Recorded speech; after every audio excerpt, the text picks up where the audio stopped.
choose from. Okay. So a lot of participation this month. Actually, we've got at least 10 people who sent me things. We've got a few more who sent me links to the various online galleries. So we will normally I'd kind of people thrown on, but I'm going to probably enforce the kind of 5-minute rule this time. So we give time for everybody to get through what they want to show today. First up was a gentleman named Brian, and there's Brian, of course, cool. You want to talk about this box that you sent me a picture of? This box, it's a shipping container. It's topical. Yeah, if you're watching the news, this is what's in the news these days. So I decided to make a shipping container, and it's not really done yet because if you look at the other photos, there's smaller cartons inside of it, and cool. I'm waiting on stuff to come in. So it's going to have little cartons of model kits and stuff like that, and I'm going to make some scale model toilet paper and whatever. So that'll be fun. Right now we have some vaccines and some Xboxes and stuff like that. That's great. God. Yeah. I hope it doesn't get lost at sea. Oh, Because I was going to say, is that a floating one? better not. Does it float? Yeah. Was that on Evergreen? Better not be. How did you make the Or walls? is it made from evergreen? Sorry, did somebody have a question there? Yeah, how did you make the walls on that? It's from a kit. It's actually the okay. trumpeter kit. There's two 35 scale shipping container kits on the market. I thought they were the same thing, trumpeter and Italeri, and I would recommend Italeri. I built the trumpeter kit, and it's got issues. If you look, well, you can't see the top of it, I guess, in these photos, but it produced a couple of big friggin' grooves that are no way you can properly fill that or anything. So I used a technique from the Night Shift channel on YouTube for replicating weld seams. So I just filled those with an experimental weld seam, and at least I didn't have a couple of big gaps that I couldn't fill properly. So I thought that was okay. But I'd recommend getting the Italeri kit. It's completely different. It's probably engineered much better. No, that's awesome. It's a really cool idea. Thank you, Brian. Yeah. Next up, Gary. Where's Gary? I thought I saw you here.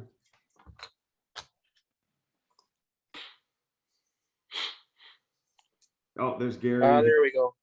Good. It had muted itself. Excellent. Everyone can hear me okay? Yes, sir. Yep. This is what I'm currently working on. It's a 1/35th scale AFE Club Churchill Mark III with the Ordnance 75 millimeter cannon on it, and it's under construction right now. It's basically built out of the box, other than the Master Club tracks and the cables. I can't remember what the name of the company was that did the cables, to be honest with you. Really, really spectacular kit. It is an incredible piece. Very complicated, but goes together smoothly and fits really well. That's all I have to say about that one so far. Excellent. And then the other one you sent? Yeah, this is a Tacom Panther. It's the kit that came the Jeep with the Zimmerit already on it, molded on it. And I hope your screens are better than mine. I'm doing this on an iPhone, but it's a really nice kit. Goes together beautifully. The Zimmerit for a kit is, I thought it was really good. And it has missing pieces and repairs, and I think for an out of the box kit, which this is, it's out of the box, by the way. Highly recommended. Fun build if you're a Panther aficionado or guru. I don't know how it matches up to the Meng or anything like that, but I had a great time building the kit, and I think it's a very good representation of the Panther, and it goes together very nicely. Okay. I got a question for Gary. Gary, that AFV Club Churchill there, I've got one of those in my ever-growing stash. I've got one of those in the stash, right? The tracks, I'm guilty as charged there. The tracks you said were from whom? Those are Master Club. Okay, yeah, because the tracks look really nice, right? So I maybe should look into that. I've heard differing things about the AFV Club Churchill kit, about how sometimes it's a little bit finicky with the suspension and stuff, I think. But hearing you say that it goes together smoothly, You have to watch really, really carefully when you put the suspension together, because there's different control arms in there. Yeah. If you're mindful and you pay attention to the instructions, you won't have any trouble. It all fits together very, very nicely. Even their tracks, this kit came with individual link tracks, and they're very nice. I just found them a little fiddly to put together, and I didn't have I don't know if you'd call it the patience for, each one is 2 pieces. And I didn't relish the thought of cleaning all them up, and I didn't find that the top half fit that great to the bottom half. So I just went with the white metal option, and I like the weight that it gives the model as well. Yeah, and I think that's really what I was thinking of, because I know that I had heard, or I had read about the tracks, and I looked in the kit and I saw these individual link tracks. I thought, I don't know if I want to tackle that, right? So knowing that the Master Club tracks are out there and that they'll work nicely, I'll probably look at that option. Thanks a lot. Yeah, no problem. They went together, Master Club tracks, very, very well with, I'd say fairly minimal cleanup. This batch of track links was probably nearing the end of their mold, because there was on a couple of the links, there was a couple of little bits of the silicone from the mold, and that usually is indicating that they're near the end of their mold and it's starting to come apart. But I had no issues with them. They're really nice.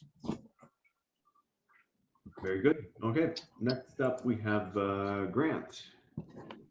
Okay, everybody hearing me okay? Yes, sir. Yep. Good. What? Okay. Well, tomorrow being the 80th anniversary of the Pearl Harbor attack, Oh my God, yeah. I I remember thought that. drag out some of my old 148 scale Pearl attackers. This one is the Tamiya one, and more or less all these are out of the box. With the Tamiya one, I drill some lightning holes in the back of the seat. This represents the aircraft. You're getting ahead of it. This represents the aircraft of Lieutenant Commander Ataya. He was the leader of the Akagi Zeros on the strike. And next. There we go. This is a Val, and it's again built right out of the box. This is the aircraft of Lieutenant Commander Agusa, who was one of Japan's dive bomber aces. He was killed, I think, on 44. Let's say this is again right out of the box. These are Gunze lacquers for the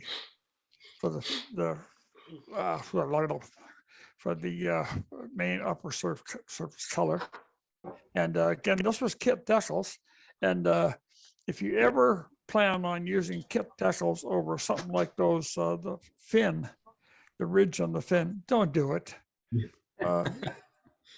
Mask and spray. I mean, really, this was such a pain in the ass. I had to scrape and do, Mr. Mark softer and everything else, scrape and touch up and mask the paint, and very close to the point where I was going to rip them off, or the fuselage stripes. And next is another view of that bird. So you can see the fuselage stripes are a little iffy. No, you did a pretty good job. Yeah. And next, Oh, cool. here's the Kate. This is actually is an out of the box kit. It was Hasegawa produced some out of the box kits with photo etch folding wing version. This is their Kate. They also did the Jill and the Grace. I'm not sure about the Val, but this is it. Okay, and this represents the aircraft of Commander Mitsuo Fuchida, who was actually the leader of the entire strike. And next, you can see it's very nice. They give you the photo etch for the wing folds and everything else. And there's a really weird bracing arrangement for the wings, which is true to life. But boy, it makes for a real fragile model. You don't want to move it around very much. And next. There's a view of the other side. The eye is really drawn into that. Yeah. Into the, Yeah. And say I believe they also provide some photo etch for the cockpit, like seat belts and the sight. And next, there's the underside, and there's the 800 kilogram bomb that Fujita was carrying. The interesting thing about that bomb was these were made from 18-inch, I think 16 or 18-inch 18. naval armor piercing shells, and they machined them down to this. This was the only time these bombs were used in the entire war because it burned out all their lathes, just turning the thing down. They did later have 800 kilogram bombs, but not this one. Again, I noticed the bomb is mounted off the center line. Yes. Yes, because you don't want to obscure the bomb aimer's viewports. Oh, okay. Similarly, torpedoes would be mounted a little off center as well. Well, no, I'm sorry. Torpedoes wouldn't be, because the bomb aimer don't need them for dropping torpedoes. Don't need the viewport. And the numbers underneath the wing, they were put on during the training for the mission, and for the Kates, they were left on when the actual mission went forward. And that's it. Very good. Any questions for Grant? I'm sorry, I missed which kit manufacturer was this? Hasegawa. Oh, okay, very nice. Very nice.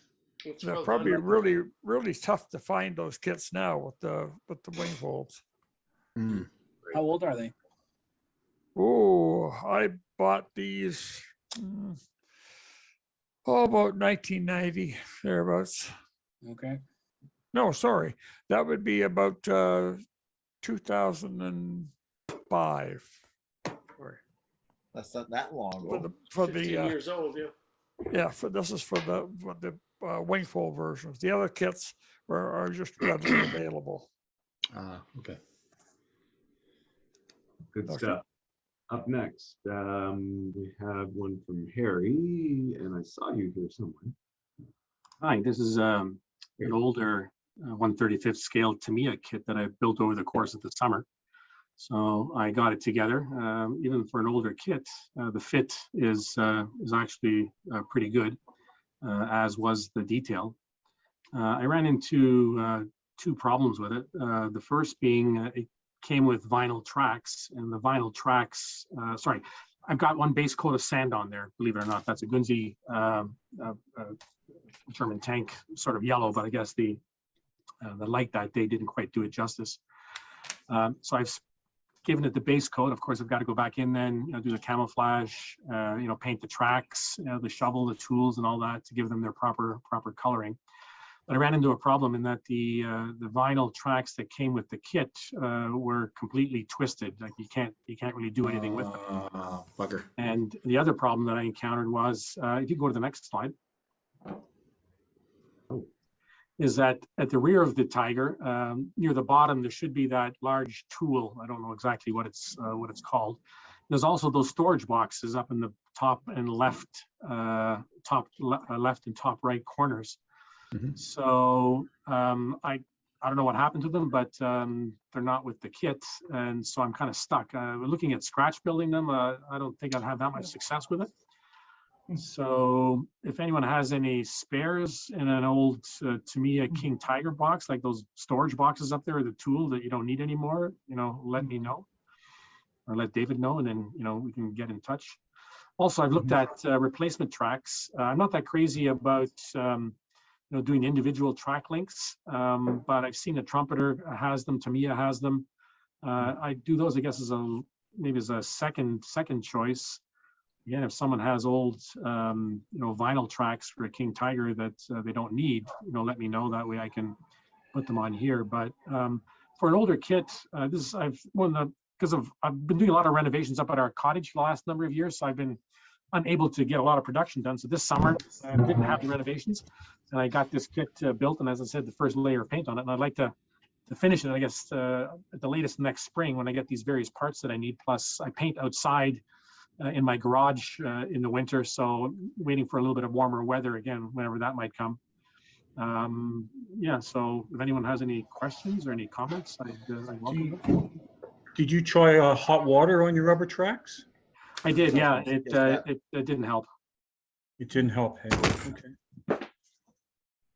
Okay. I can maybe ask one other question too. While I was stalled on this kit here, at the risk of going over my 5 minutes, I was also working on a Hasegawa 72nd scale ME109. And it's a slightly older kit as well. And it has a large gap, or at least a noticeable gap, between the wing roots and the fuselage. Yeah. And I hadn't encountered that recently because I haven't built older kits like that often. What is recommended for filling that gap so that you don't wind up doing a lot of sanding afterwards to get the excess away? Well, can you see the camera? You can use this stuff here. Oh, okay. Tamiya putty. Okay. Or you can use AK modeling white putty, and you just put that in and then sand it. Okay. And then Now, you can use. Yeah, I've used putty before, and I find that some of the excess stuff, I mean, you try and clear away the excess. It's as hard as granite when you try and sand it down. Is that stuff a little bit softer when it dries? Yeah, this is the stuff, the Tamiya. This is what I'm using right now, and this dries super fast. So this is just your basic Tamiya putty.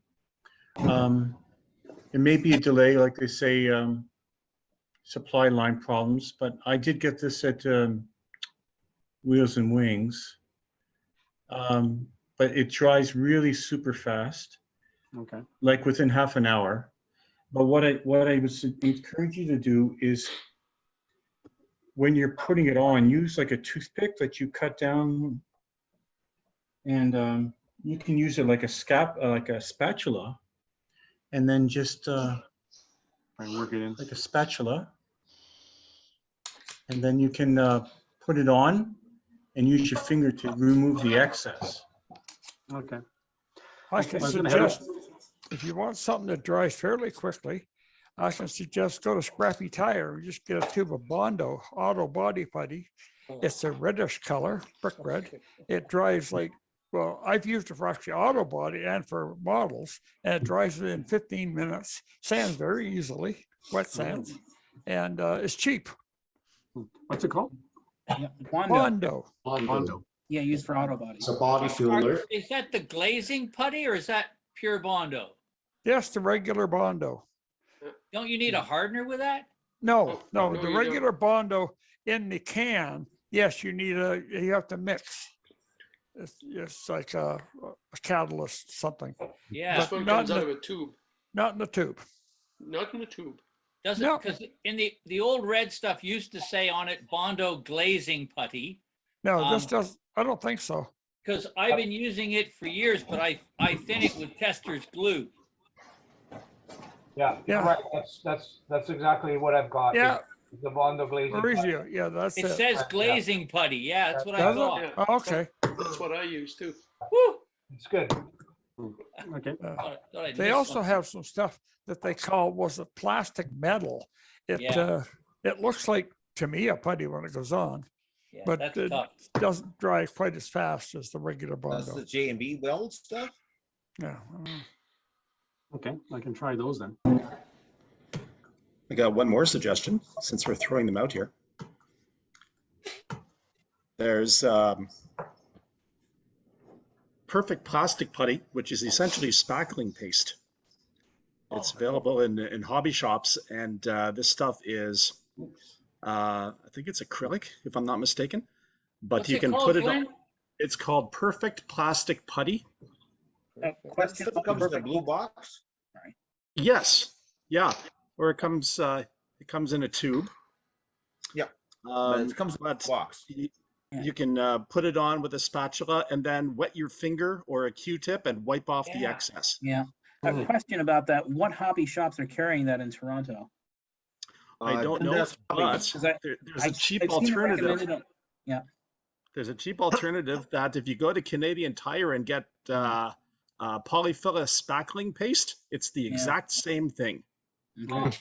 Wow. Guys, I'd show you this one that I got. I've got this Vallejo. It's plastic, mastic plastic or something, plastic putty. Anyways, I don't know if you can see it here, but it's made from marble dust and acrylic resin, and it goes on super smooth, and you can wipe it with your finger, and it's sandable and all that. Just something different to try, anyways. Put it in front of the camera again. We didn't see it. Yeah, sorry. You guys see it? No, we can't see it. Nope. You're not in the camera. Put it in front of the camera. Yeah, right. Now we can see it. Yeah. Oh, that stuff with the fine applicator. Yeah, I've used that stuff before. And it's really nice. Yeah, I tried that. I different, didn't anyways. like it, actually. What's that, Eric? I tried that. I didn't like it. It sort of stays like a little rubbery, slightly rubbery. Yeah, I've used it around some cockpit canopies, just on like the forward windscreens and that. It's kind of nice for really small, tight little spaces that get painted over, but it just depends on the application. It doesn't sand well. It doesn't sand well. Actually, if you use water with it, it works well. Yeah. Oh, that's cool. Let's move things along here. All right. Lorenzo. Yes. But are they up in the yellow section or down in the blue? The top ones are for the pilots are on the yellow part, and the ones below are on the blue section. Okay. Yeah. That's cool. Yeah. Very cool. Lorenzo, what's the lower blue color? Is that a specific color? Royal Navy. Actually, the instructions said to use Blue Angel blue and Blue Angel yellow, so I had it, so that's what I put on. Right. Looks good. Right, but looks great. It's what I had. Yeah. And that's a radar down with the back? Yeah, I think it was used for anti-submarine warfare. The hump, that hump on the back, Yeah, that's cool. Very, very cool. Ah, yes. The mega project. Is it 130 scale? No, this is the Hasegawa 48 that I started this about probably 12 years ago. And I kept shelving it because I just got fed up with it because it's just the worst fitting kit in the world. But just from grinding it down and getting everything to fit properly, I've got it painted. Next is the decaling, and I hope to get it ready for Hamilton.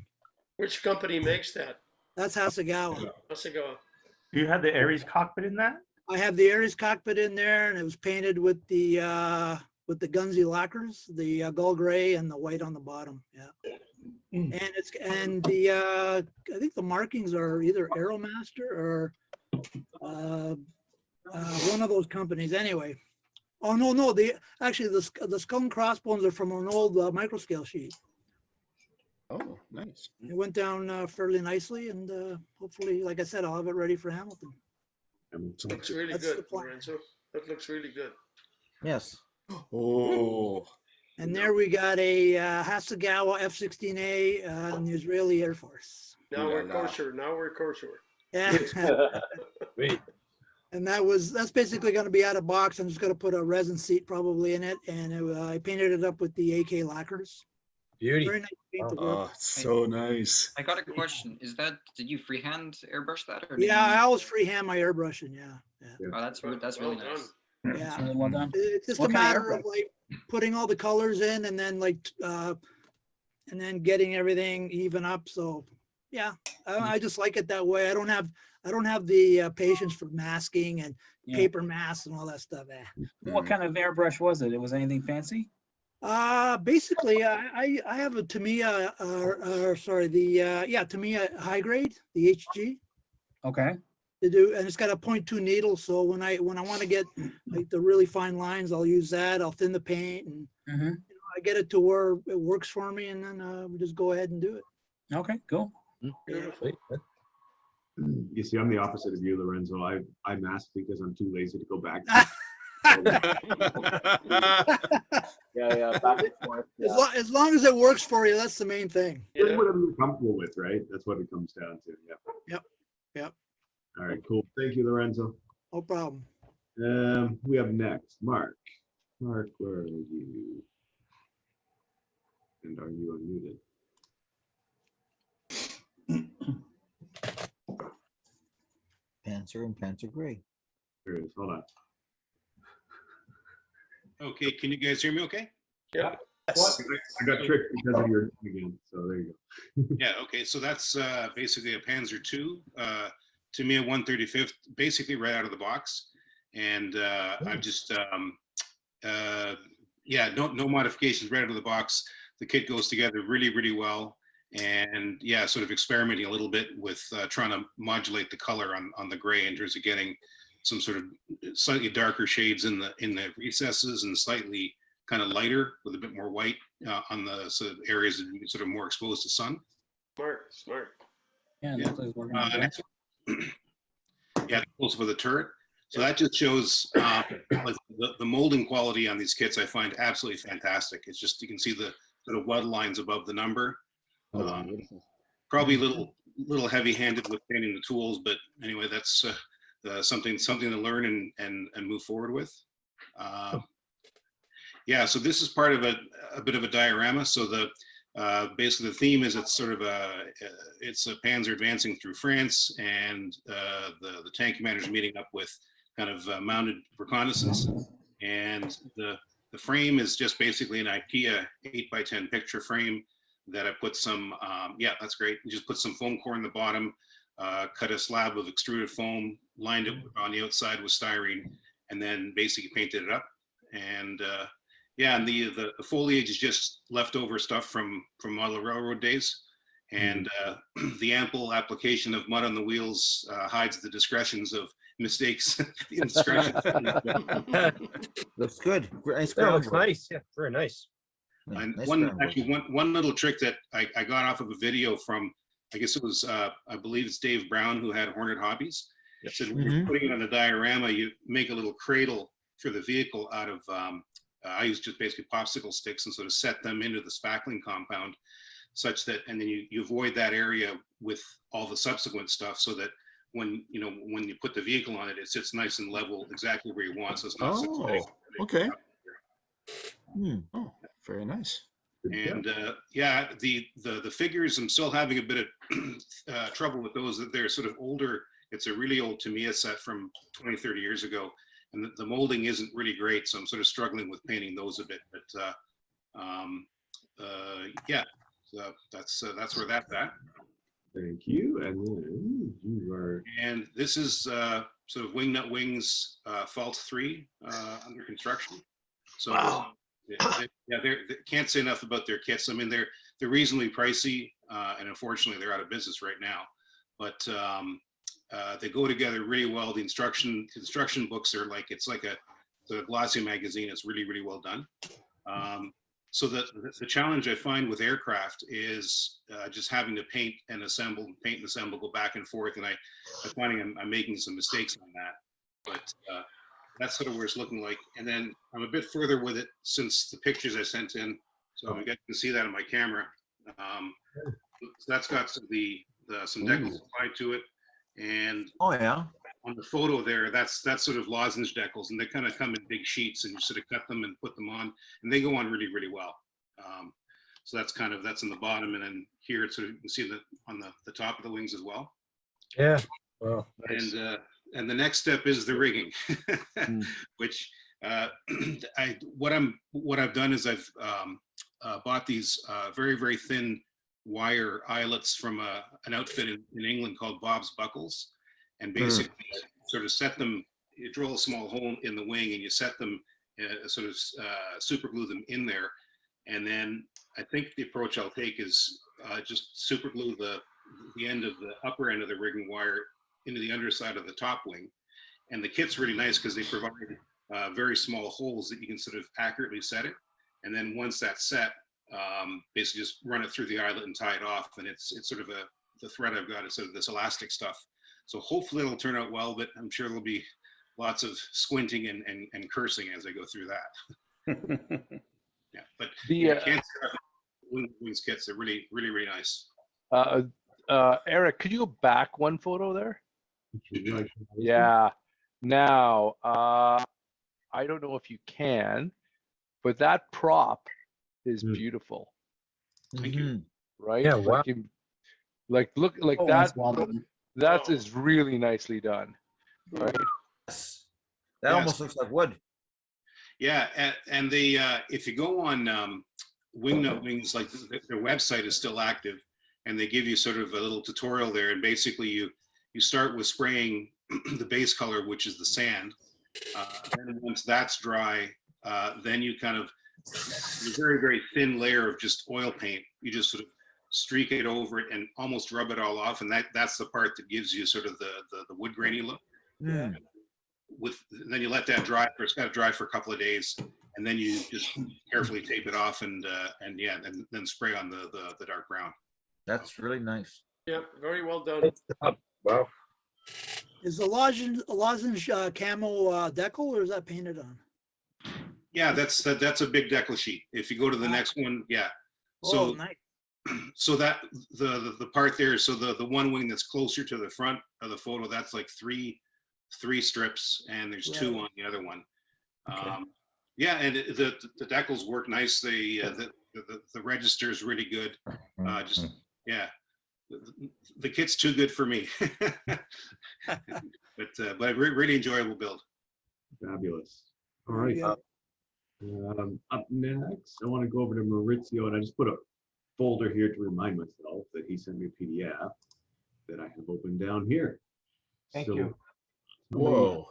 Eric, What the heck? if you do Control L, you should get full screen on that. All right. No. Oh, I'm using it to. Or the browser. Do you want to give me? Do you want to give me the share screen, because I can put it up full screen? It's a little bit better. Let's see. I mean, pop up. I can do. Let's see. Do the page view. Here. It doesn't just kind of zoom to fit, but I can do that. It's about as good. You can do it. Okay. Do that.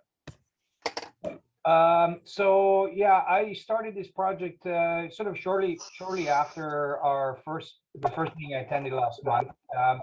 The way it came about is, honestly, I was just watching a video on YouTube, which was a sort of a mini documentary on these Antarctica explorers from Russia, and I just thought it looked so badass. I had to like get on it. So if you just Looks like Mad Max.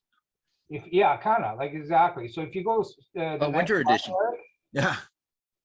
So there's actually two of them that were built. The first one was the one on the left. That's the one that I kind of got excited about at first, and it was the primary subject of that documentary. That was built in '57, and it's really built on the same chassis as the ATT tractor, which was kind of derived from the T-54 tank. It was a whole living space, 220 square feet of living space back there with a big engine, V12 turbocharged diesel. Weighed 34 tons, it could tow 70. So these are like major vehicles, and it actually did support the research all the way to Vostok, and they did really well. The only problem with that version was because the engine was kind of part of the cabin, it tended to really smoke, and it tended to do basically smell like hell. And so they ended up with a second version, which was built starting in 1975, and they separated the living space, and it's still, this particular version, the second one on the right, it's still in use today. So it took me a little bit to figure out which one should I do. The one on the left was no compound curves, so that was, reasonably easy because there were no kids. The one on the right, I thought it was more kind of Mad Max-like, and even more brutish, and I thought, okay, I'm kind of loving that, and I'm going to go with that. So that's what I chose. If you want to go to the next slide. So I was actually lucky because even though there are no kits, there is one kit from Trumpeter, which is this Raider station, and the chassis and the cabin are exactly what that vehicle is based on. So I bought the kit. It's kind of a shame in a way because the kit itself out of the box is absolutely fantastic. I mean, it's got a whole photo etch Raider antenna. It's beautiful. Yeah. It's not cheap. So, I had to sort of decide, be okay with throwing half of it away, but I had too much passion. I had to get this thing done. So be it. So I started off with the tracks, and the tracks had to be widened because of what they are doing, they weld these sort of these cleats on top of the regular track. So that's all just L section. Didn't take all that long. 1 to 2 millimeter L section just glued on. Next slide. The cabin is kind of out of the box, so that's what you get in the kit, the interior, the exterior. I just kind of, you know, farted around with, I wanted to build some vodka for the guy the Antarctic ice. So I just added a few touches there, and then moving down, and then sort of came to sort of the actual build of that big ass cab at the back. Which is really just styrene cut.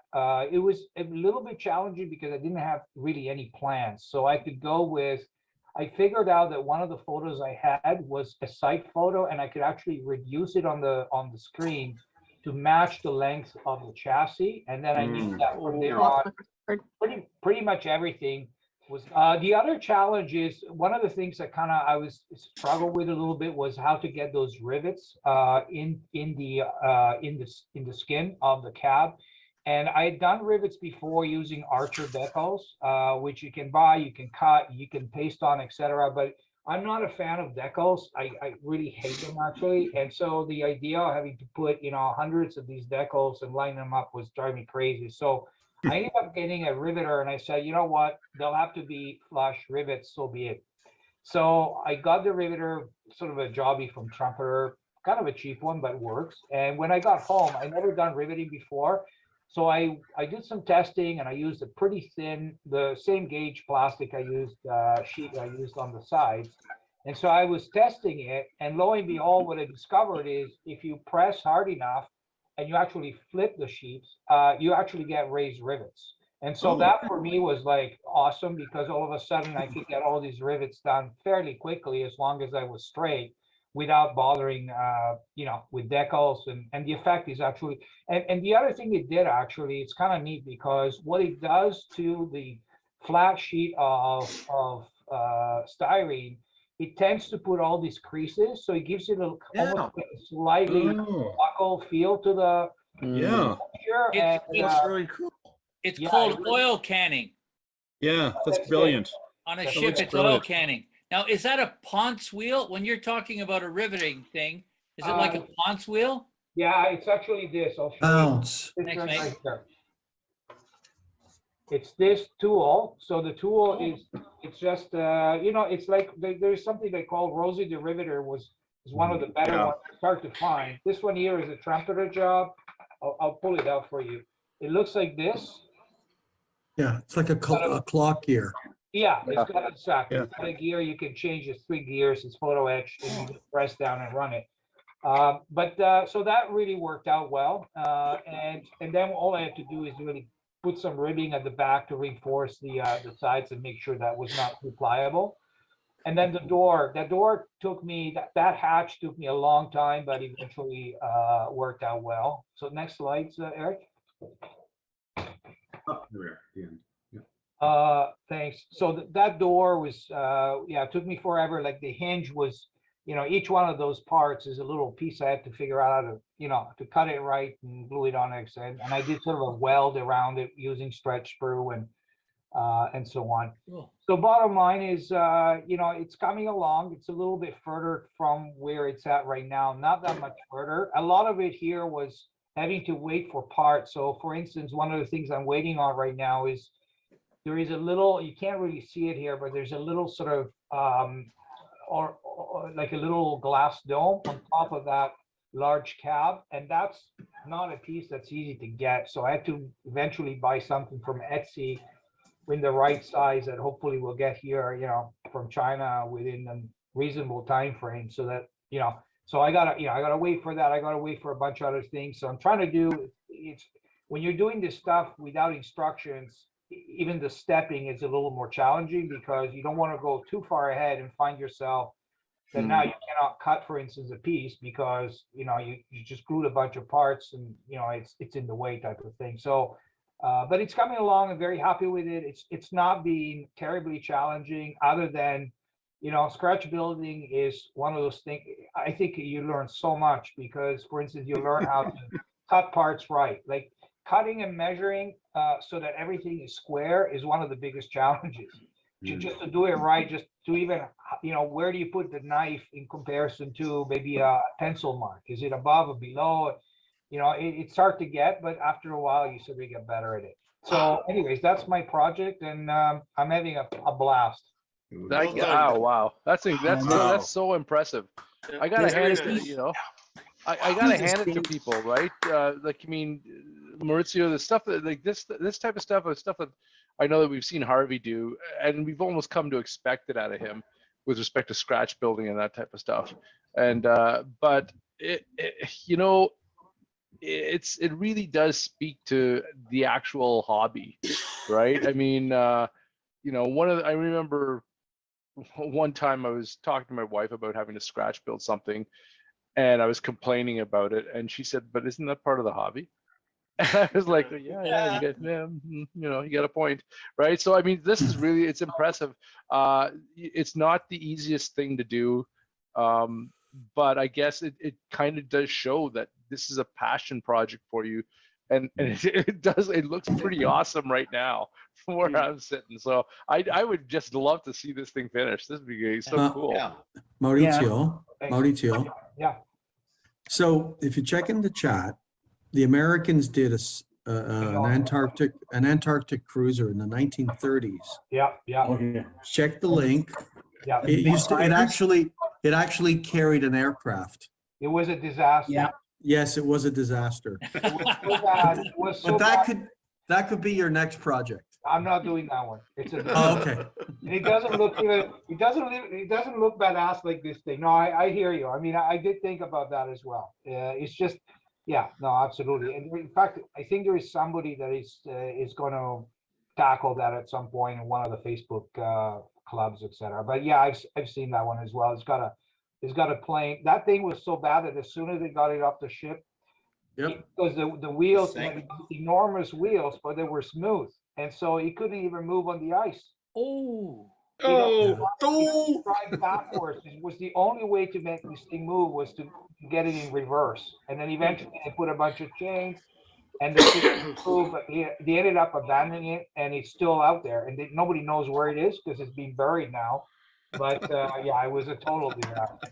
There's a lady who's taken a 1957 Porsche, I forget the number, 9 something, and they've replaced the front wheels with skis, and the back tires have one of those triangular tracks. Yeah. And because it's the only continent she has not rallied the car in. Oh wow! I can't find it, but it's a gorgeous Porsche to do a model of. Next project. Yeah. Yeah. Yeah, the same ones that you see put on pickup trucks. Yeah. Yes. Yeah. Yeah. Oh, wow. That's mine. Okay. So this is the Key 43. Actually, this kit is the same vintage as the ones that Grant showed us earlier. So like, maybe 1990 Hasegawa, 148 scale. The pilot for this is Satoshi Anabuki. 39 kills. He actually survived the war, and then he became a helicopter pilot until his death. Right, I think it was 1970 or sometime in the 70s. Beautiful. Thank you. Yeah, not much else to say about this. A lot of the weathering is actually, that's not pigment, that's actually those the weathering pencils. Oh. Yeah. It's because that's an interesting combination. Yeah, I've always found that the pigments are a little tougher to control, but with the watercolor pencils, it's you have a lot more control. Beautiful. That's cool. So the other side, most of the paint was actually these 30-year-old Gunzi Aquis. Still good. They're still really good. With the exception of that's Alcad. That metallizer's Alcad on the bottom. Yeah. And a companion. Yes, beautiful. Yeah. So this was mainly like Burma. Mid 42, Burma mid 42. So the main adversary would have been the P-40E. Wow, are those are the same scale, right? That's same scale. I mean, Yeah, it was, I haven't realized either how small the Oscar is or how large. yeah, I mean, if you look at the Japanese early World War II, was still kind of World War I philosophy. I mean, if you look, there's only 250 calibers just in the nose, which is pretty light armament for mid 42. And you know, they were still focusing on like really light planes, that highly maneuverable light planes, like World War I philosophy.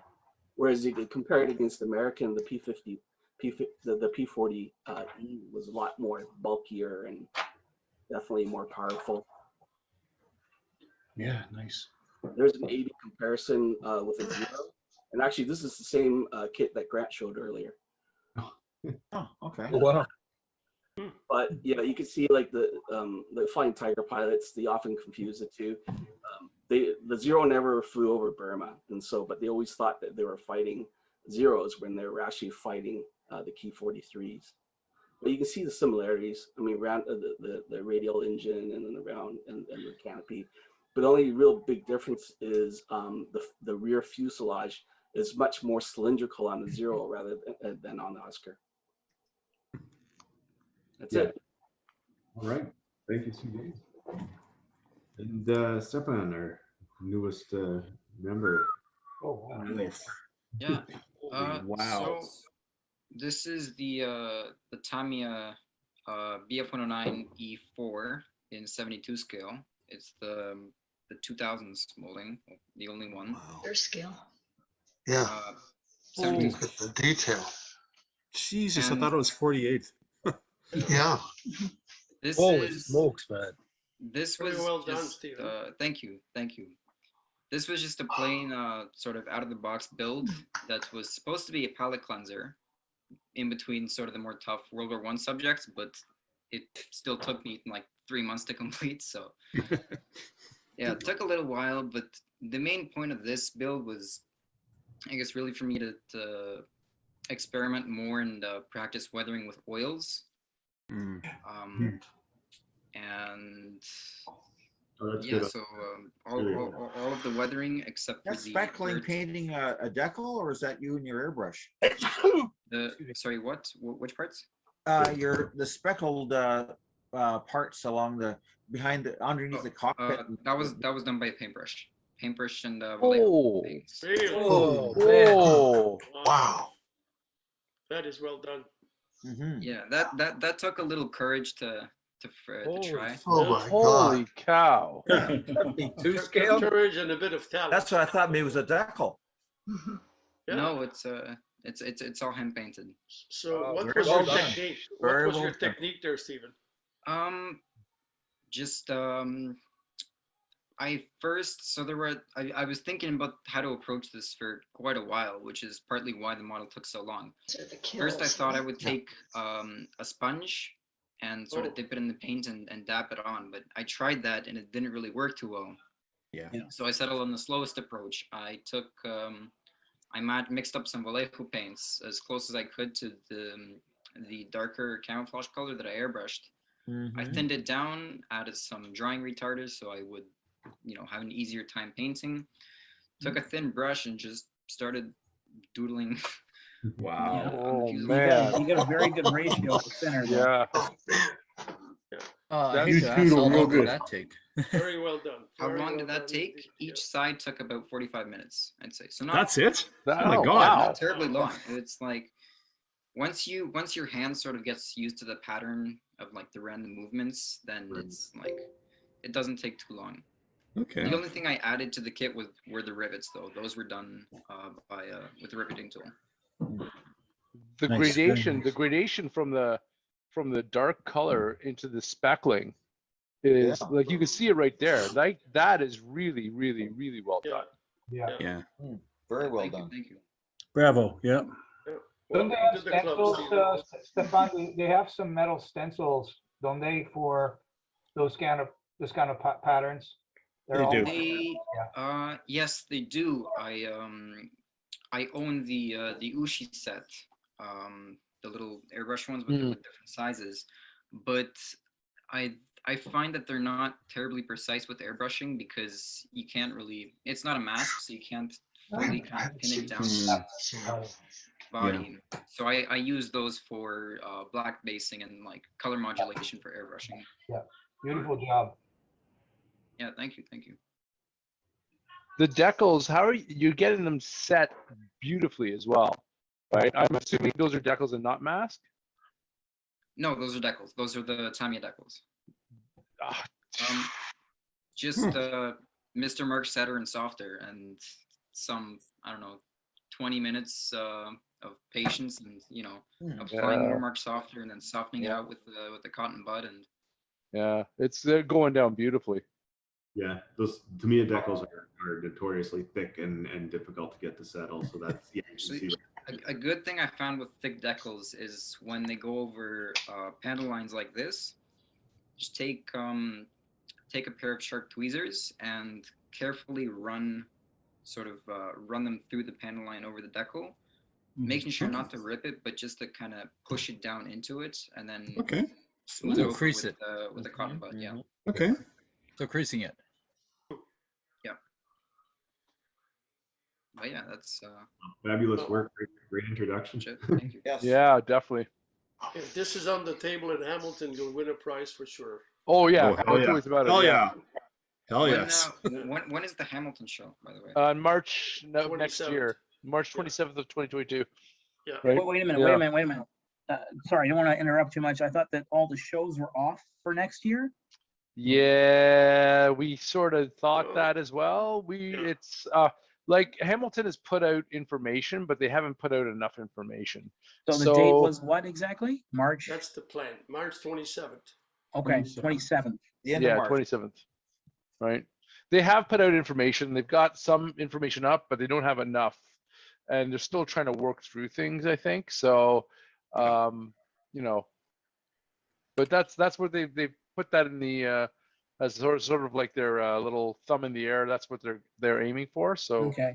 there That's you the go. Canadian There one. it is. Okay. Yeah. Still got the flyer from 2020 when it's supposed to be on. If you check out our website, IPMStoronto.com, we've got links to any of the few events actually running. And It will all depend on how COVID behaves in the coming months. Yeah. The closer we get to the date, the more confirmed it will be if the numbers go down. If the numbers go up, then it will be a if. Yeah. But definitely, Stefan, that's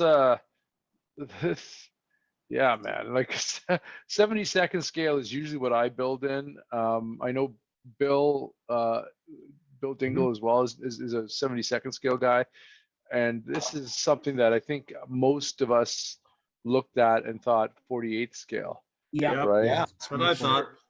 Or 30 seconds, 24. Yeah.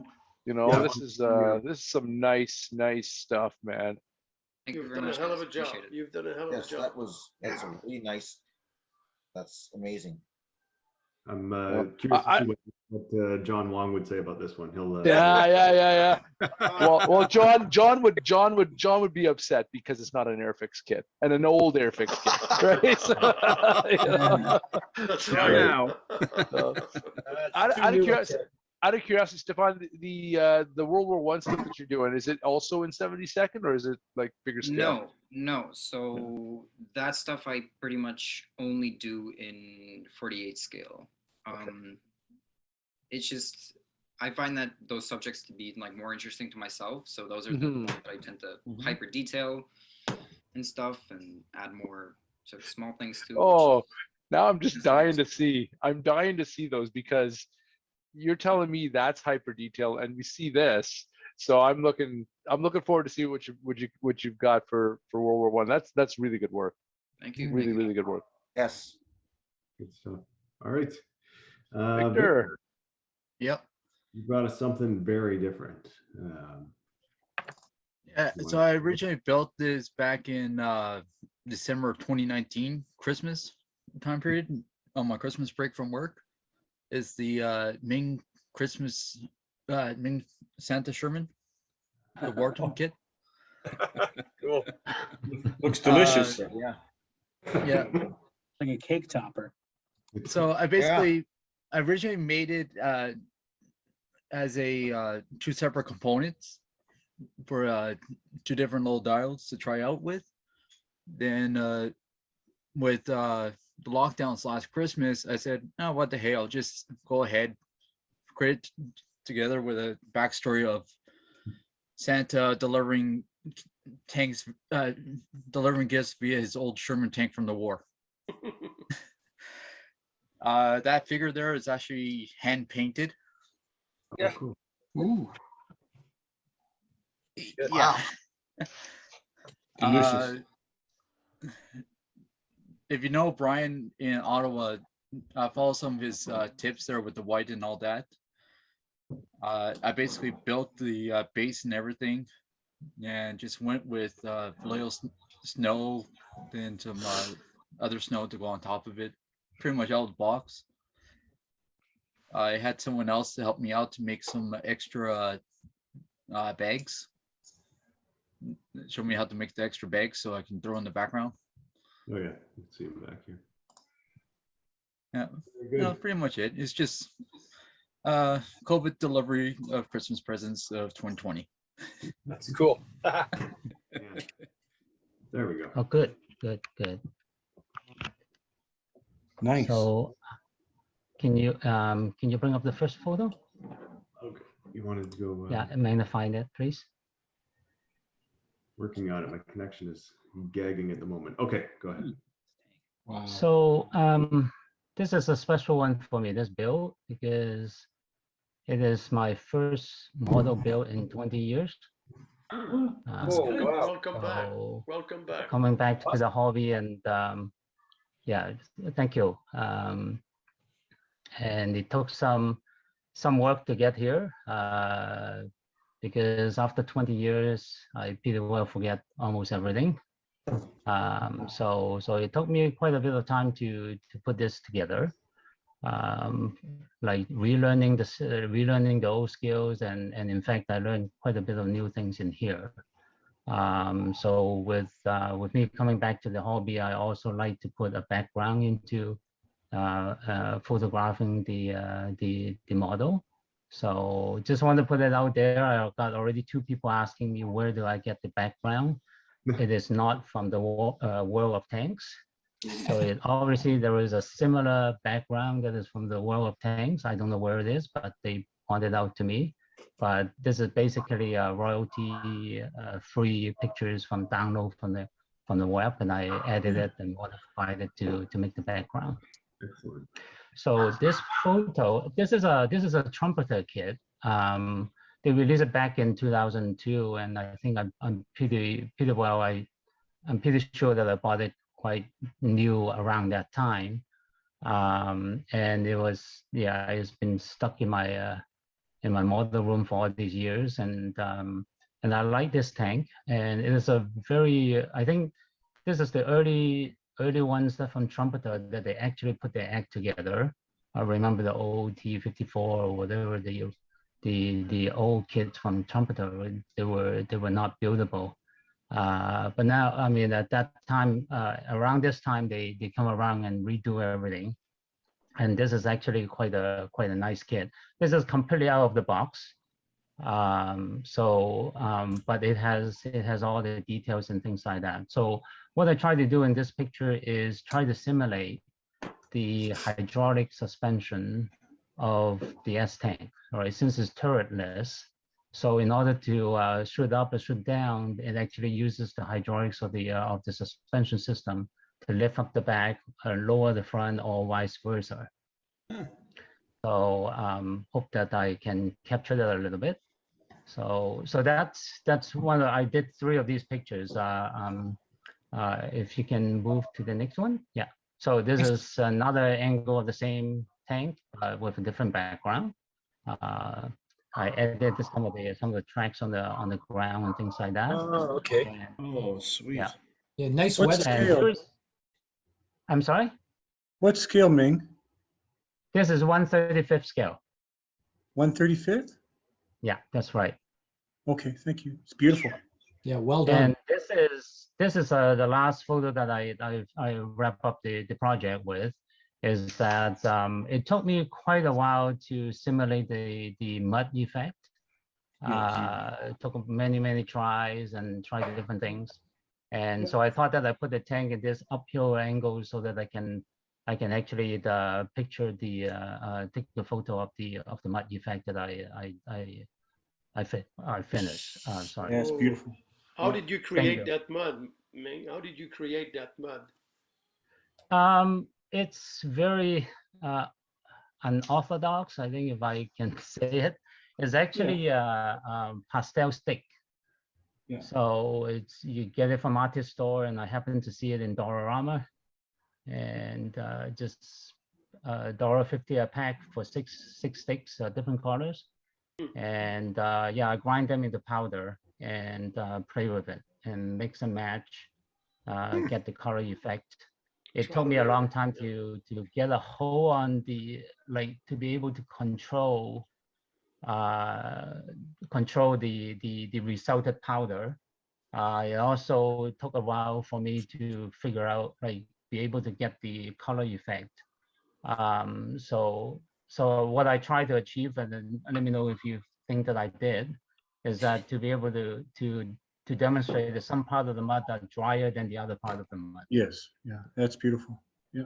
Right. So that's thank you. So but the powder itself they're all dry. So it's really in the color coordination, so that it looks like that some part of it is wet, is still wet. So yeah, it's nicely done there, Wing. You captured it.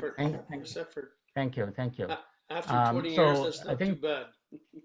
Yeah. I'm sorry, I missed that. After 20 years, that's not too bad.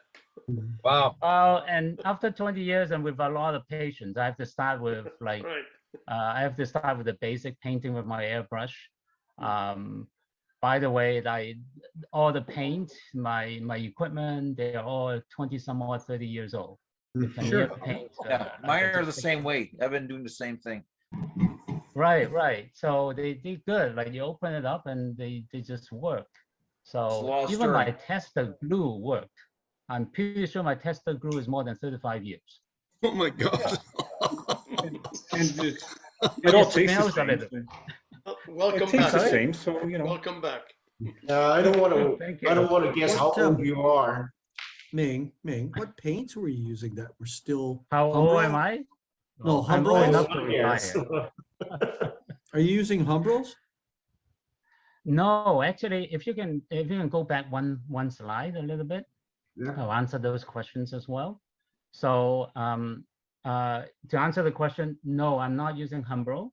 I'm just using Tamiya acrylic. So in this exercise of trying out paint, I realized that I used to be able to tolerate enamel paint to be able to, but now I just can't take it. Like once I put the thinner in, it just makes me feel headache and nausea. Yeah. That's so I have to pretty well stick with the acrylic paint.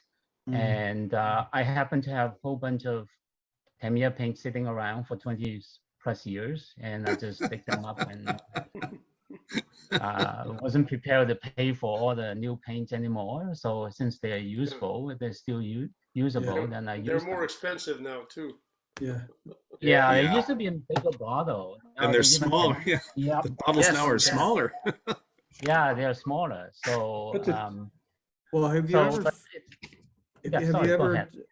ever tried to figure out if you were to buy like a gallon of that stuff? It's in the thousands of dollars. Wow. If you think about it, right? Like do the math, right? You're paying what, $4, $5 for 10 milliliters or 20 milliliters? Yep. Right. Get a liter now. Get a liter of that stuff and see what it works out. Almost as expensive as our gasoline.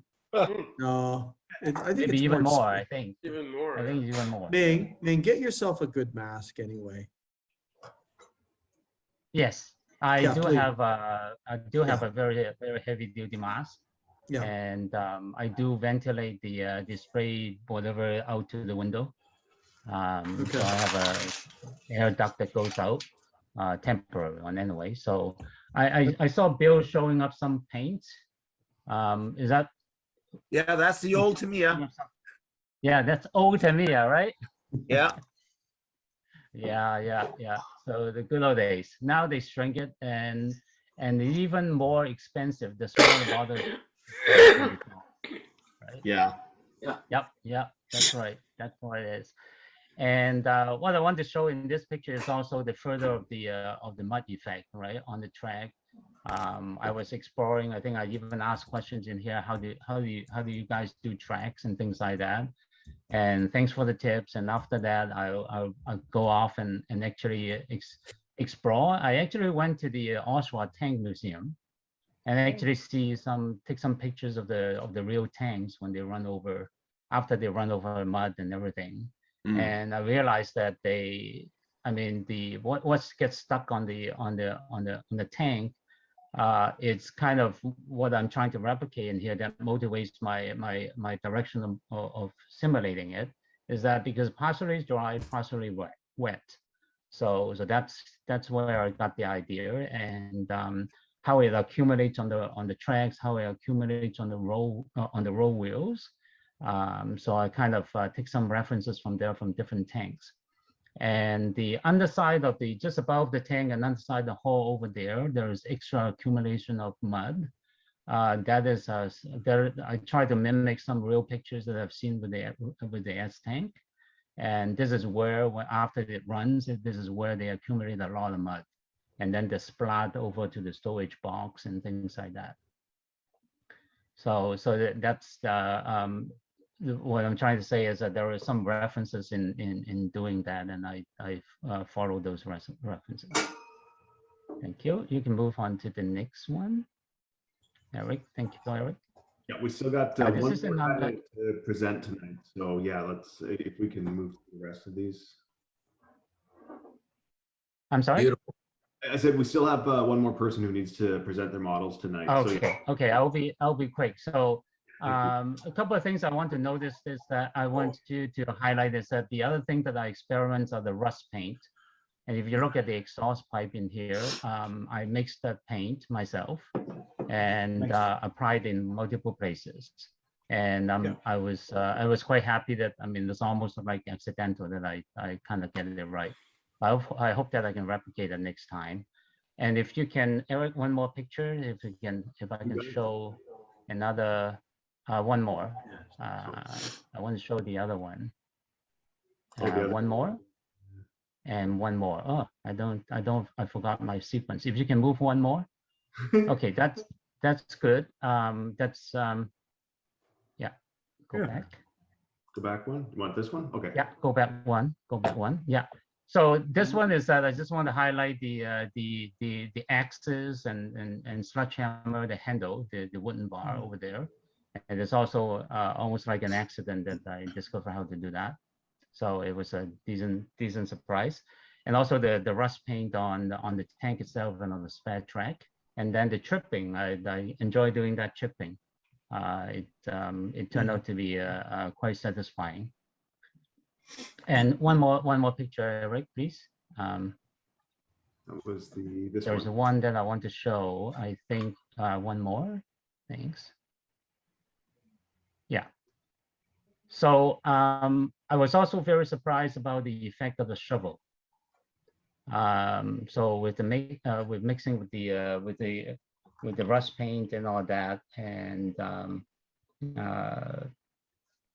I can't say anything more. I'm quite happy with this. I'm pretty sure that you guys can do much better than that. But for somebody who's coming back after so long, then it surprised myself. I surprised myself there doing the rust paint. So I think I'm sorry. That looks pretty good. Yeah. Thank you. Ming, how long did it take? The overall elapsed time of building this tank, I started it 6 months ago. So 6 But months. obviously, I'm not spending all 6 months on it. 6 hours ago. Yeah. 6 months. 6 months ago because 6 hours, hey? 6 hours? No, no. Total hours is a lot. Well, you should say 6 hours. Just to do the chipping, I split it up into four times, and each time I sit down is an hour and a half, something like that, just to go over the entire tank for the chipping.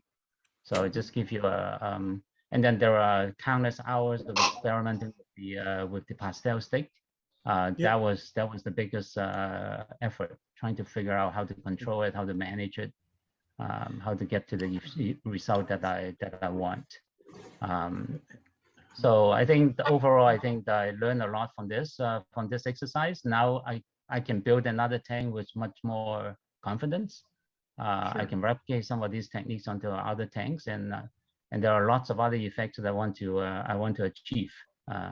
This is just one of them. So it was very, very enjoyable.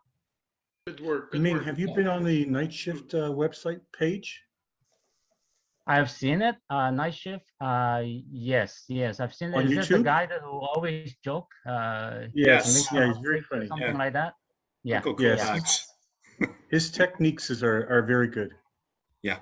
Yes, I noticed that his techniques are very good. Yes. Yeah, very good. Yeah. Easy to follow. Right, and yeah, that's right. Easy to follow. Yeah, and there was a picture about the size of the tank with my hand as a reference. Yes, yeah, that's a good one. Just gonna say, please don't wait 20 years for your next one. Just, I don't intend to. Now that I'm retired. There you go. But of course, I have other family obligations. But yeah, I don't intend to wait that long for the next one. So I already have some idea for the next one. There you go. It'll be 6 hours. Like. Thank you, everyone. Nice well done. Well done. Yeah, well done. Yeah, well done. That's beautiful. All right. Thank you. Go over to Glenn here to give us the latest update on. Yes. Where should I start? I mean, where did we just scroll? Just keep scrolling down. I tend to be way OCD when I post all my stuff. All right. Yeah, around there. Around there, I think. Getting very, very close. The platform is pretty much finished, except for decals, which I'm just waiting for them in the mail, and then it's actually going to get attached to the CRAM. So it was all going along swimmingly, and if you scroll down a little bit. Yeah, I know where you're headed here. I took a peek. Yeah, and there we are. Everything was going along great, except I broke cardinal rule number 1 of scratch building. Measure 5 times, cut once, and I guesstimated the size of everything except the height of the damn thing. So eventually, at this late stage in the game, I threw some 35th scale figures on, and they proceeded to bash their heads on the overhead beam. So yes, what am I? I was an idiot sandwich. So instead of scrounging around for 48 scale figures to add to the platform, which were really too small, I decided to bite the bullet and cut the darn thing, extend it upwards, and just bite the bullet and make it right the correct way. So after a lot of work. Sorry, Glenn, can I just ask you a quick question? So this one here is the RPG CRAM, right? Correct. So the scratch building you're doing, are you just adding to the kit, or are you? Yep.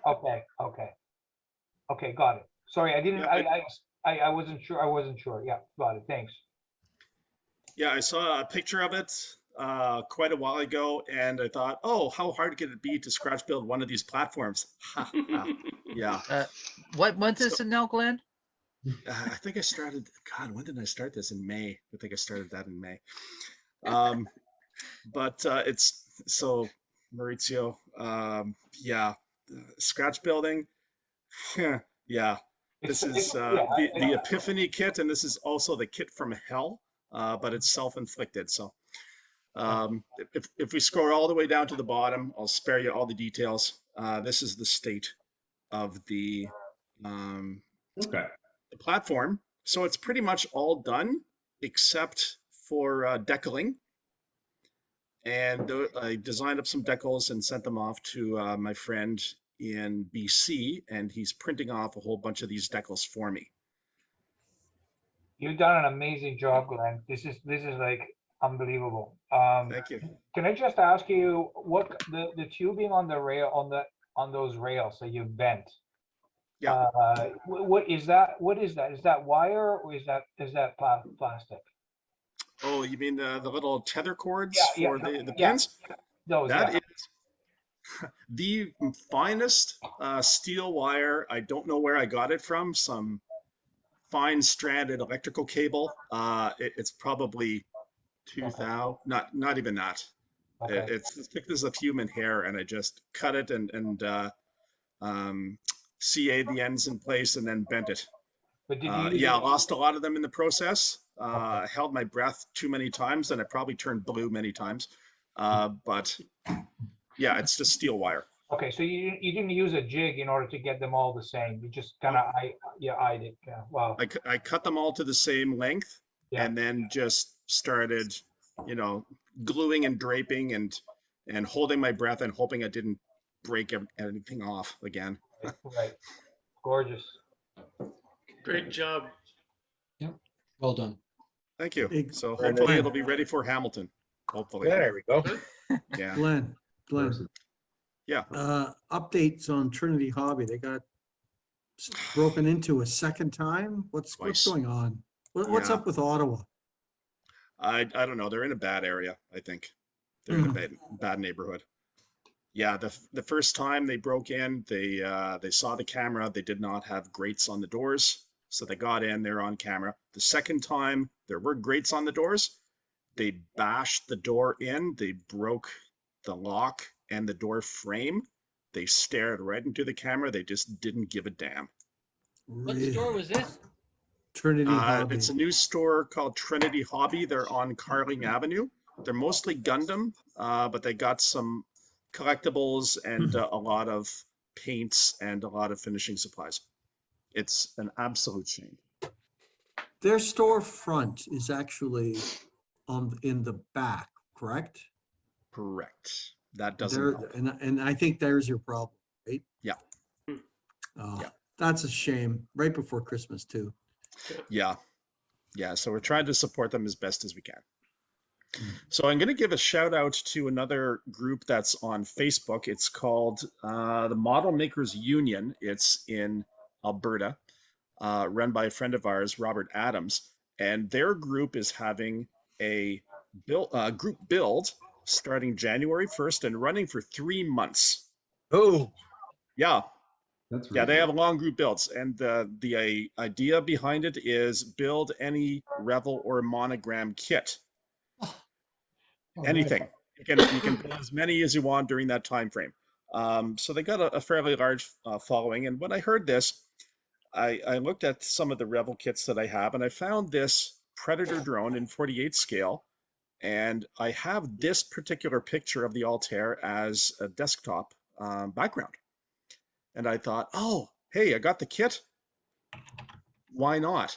So I'm going to build a 48 scale Revel MQ9 Reaper in all of this color, and did up the decals, having them printed. And a friend of mine is doing the 3D design work on the sensor pod. So I haven't actually started this yet, but I'm really looking forward to it. What scale would that be, Glenn? It's 1/48 scale. The kit I've was never seen it before. Wow. Yeah, Okay. the kit was released many years ago by Skunk Model Workshop, and then Ah. Revel reboxed it, and then Kinetic just reboxed it again. So it's the same mold. It's been around for maybe, I don't know, 10 or 15 years. And it's a very basic kit, but it's fun. It's the only one of its size on the market. And your decals, do you send your friend artwork that you do, or he does the artwork? No, I do the artwork myself. I use CorelDRAW and convert it over to Adobe Illustrator. Okay. So everything is in vector format. Yeah. And fortunately, there's a lot of these logos are available in vector graphics as free. Right. Thank goodness. Yeah. But yeah, I just send him the artwork, and he charges me, a nominal amount and sends them back to me in the mail. Is that something he does for others as well, or is just your buddy that does it? No, actually, he has a company that's called V1 Decals, and he does mostly airliners. Ben Sweezy, yes. Ben, yeah, he's awesome. Yeah, he is a fantastic fellow.